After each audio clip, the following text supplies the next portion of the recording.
નમસ્કાર વિદ્યાર્થી મિત્રો, હું કાર્તિક પટેલ મેથેમેટિક્સ YouTube ચેનલમાં આપનું હાર્દિક સ્વાગત કરું છું. સ્વાધ્યાય 3.3 ના ભાગ 3 માં આજે આપણે સ્વાધ્યાય 3.3 ના દાખલા નંબર 10 થી શરૂઆત કરીશું. 9 સુધીના દાખલા આપણે ભાગ 2 માં જોયેલા છે. આજે 10 નંબરનો જે દાખલો આપણને આપેલો છે, રકમ જોવો તમે. 10 નંબરમાં આપણને કહેવામાં આવેલું છે sin n + 1x sin n plus 1 x into sin n plus 2 x plus આપેલું છે cos n plus 1x cos n plus 1x into cos n plus 2x is equal to આપણે સાબિત કરવાનું છે cos x. આના બરાબર આપણે સાબિત કરવાનું છે cos x. હવે જેવું કે તમે જોઈ શકો છો, ડાબી બાજુથી શરૂઆત કરીએ. ડાબા બરાબર sin n plus 1x sin n plus 2x plus cos n plus 1x into cos n plus 2x આપણને આપેલું છે. થોડું સરવાળો આપેલો છે તો એને આપણે આપણી રીતના રૂપાંતર કરીએ તો પાછળવાળું પદ આગળ લખીએ અને આગળવાળું પદ પાછળ લખીએ તો એ પ્રમાણે શક્ય છે લખવું આપણે. તો આ થઈ જશે cos n plus 1x cos n plus 2x ને આ બંને પાછળ લખીએ છે sin n plus 1x અને sin n plus 2x લખાશે. હવે આ x નો જે ગુણાકાર છે કરી દઈએ છીએ અંદર કૌંસમાં. તો આપણી પાસે બચશે cos nx plus x cos nx plus 2x plus sin nx plus x into sin nx plus 2x.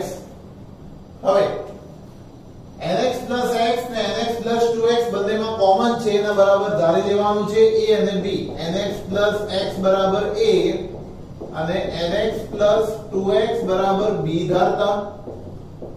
તો a અને b ધારીએ તો આ સૂત્ર બનશે cos a into cos b plus sin a into sin b નું cos a into cos b plus sin a into sin b નું સૂત્ર બનશે.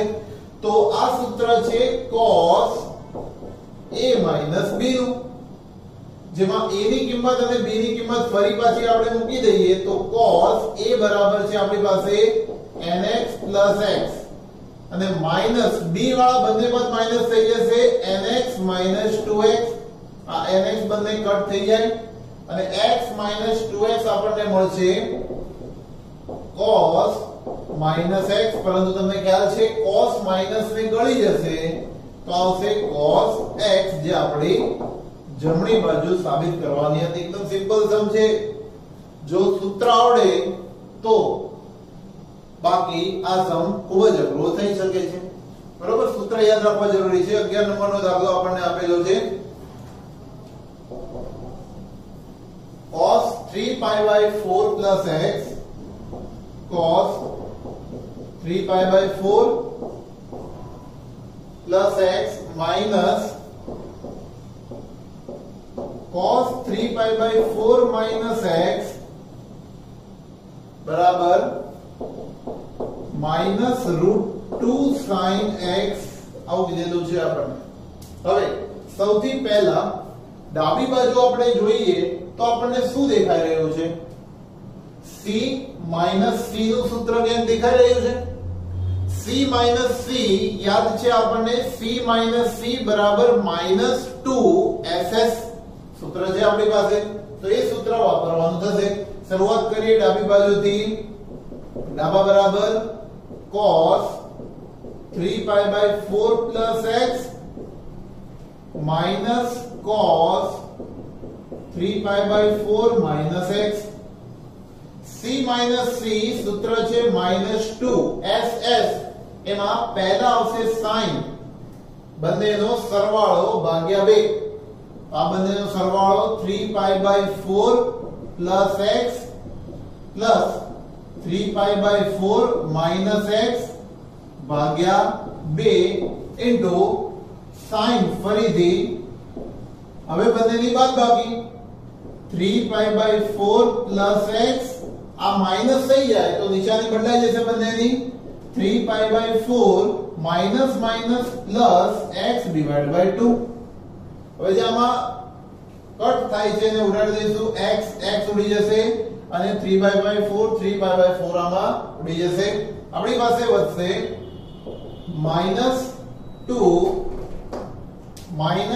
એમને એમ રહેશે ઇન્ટુ sin 3π/4 પ્લસ 3π/4 એને આપણે એ પ્રમાણે લખી શકાય બે વખત 3π/4 અથવા તો આ 4 ને નીચે જવા દઈએ અને 3π પ્લસ 3π 6π છેદમાં 2 ગુણ્યા 4 થઈ જશે. એ જ રીતે ઇન્ટુ માં ગુણાકારમાં આવશે sin x plus x 2x upon 2. આ 2 કટ કરી દઈએ તો આપણી પાસે વધશે -2 sin આ બે વડાને ઉડાડી દઈએ તો આ 2 તરી 6 દઈએ 3π/4 -2 sin 3π/4 into sin x રહેશે કારણ કે આ 2 અને 2 ઉડી ગયા છે sin x બચશે આપણી પાસે. હવે sin 3π/4 ની કિંમત શોધીશું આપણે તો -2 into sin 3π/4 ને sin 4π - π/4 લખી શકાશે ઇન્ટુ આવશે sin x. આ 4 વડે ભાગી દઈએ તો π - π/4 કેવાશે તો -2 sin π - π/4 ઇન્ટુ આવશે sin x. હવે sin π - π/4 π માઈનસ બીજા ચરણમાં sin આવશે ધન એટલે આ -2 એમને અને π છે વિધેયને બદલાઈ sin π/4 રહેશે ઇન્ટુ આવશે sin x. sin π/4 ની કિંમત આપણને ખબર છે 1/√2 ઇન્ટુ આવશે sin x. આ √2 અને 2 ઉડી જાય તો અંશમાં વધે √2. આપણી પાસે વધ્યું છે -√2 ઇન્ટુ sin x જે આપણી જમણી બાજુ છે. આ જમણી બાજુ આપણને મળી જે -√2 sin x આપણે સાબિત કરવાનું હતું જમણી બાજુમાં. ક્લિયર? તો આ રીતના આપણે 11 નો દાખલો સાબિત કરી શકીએ છીએ. 12 નંબરનો દાખલો આપણને કીધેલો છે sin² 6x minus sin² 6x minus sin² 4x is equal to sin 2x into sin 10x. sin 2x into sin 10x એવું સાબિત કરવાનું છે. હવે મેથડ એની એ છે પરંતુ સૂત્ર આમાં થોડું બદલાશે. sin ડાબી બાજુથી શરૂઆત કરીએ ડાબા બરાબર sin² 6x minus sin² 4x આપણને આપેલું છે. આપણી પાસે sin² θ નું એક રૂપાંતરિત આધારિત સૂત્ર મેં તમને યાદ રખાયેલું છે sin² θ બરાબર 1 - cos2 θ divided by 2. તો એ સૂત્રમાં વાપરી શકાશે. sin² θ બરાબર 1 - cos2 θ 1 - cos2 θ આનો ડબલ ખૂણો 6 નો ડબલ ખૂણો 12x છેદમાં 2 માઈનસ આનો પણ એક સૂત્ર 1 - cos 4 નો ડબલ ખૂણો 8x divided by 2.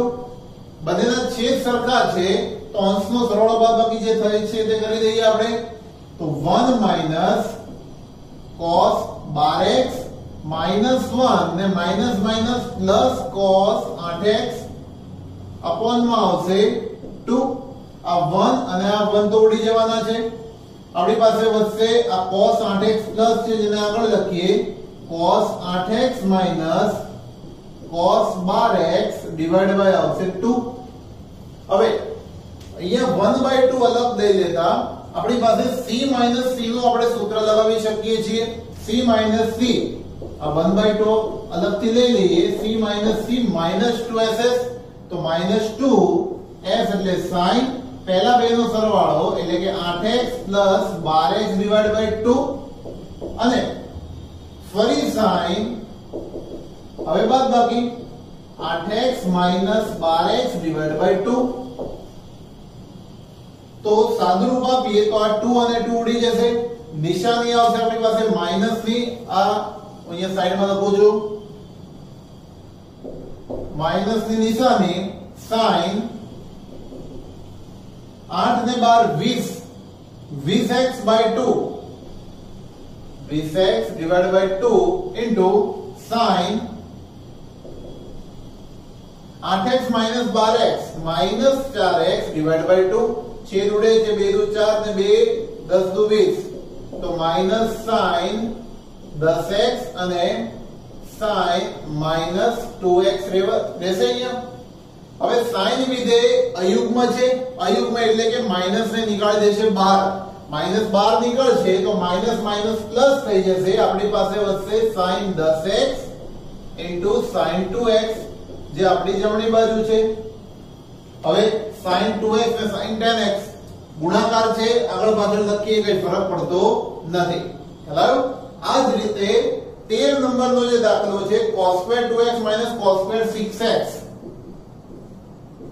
cos2 2x - cos2 6x બરાબર આપણને કીધેલું છે sin 4x sin 8x sin 4x * sin 8x સાબિત કરવાનું કીધેલું છે. સેમ દાખલો થાય કે નહીં બાળકો?